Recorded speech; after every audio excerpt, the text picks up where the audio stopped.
máis flotón do universo. Contos, contos con marmoladas, contos con nata montada, contos con noces e con abelás. ¿Cómo se llaman los amigos? Los amigos de Lassie.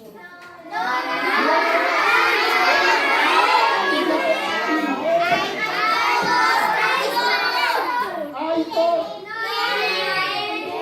Porque como xa sabedes, como vai empezar a primavera, non moi ocupado, pero mandaron a min en representación del Estón.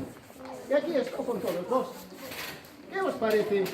Bien! A ver, uy, me andan más tripas.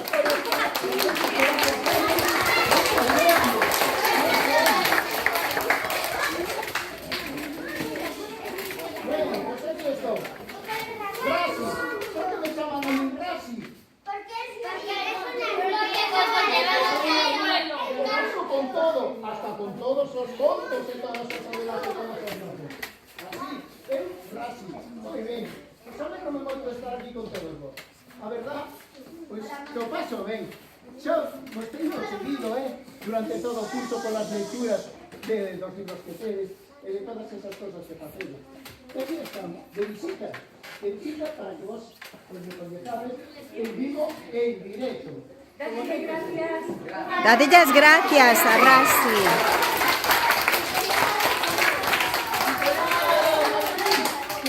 Adiós, Rasi.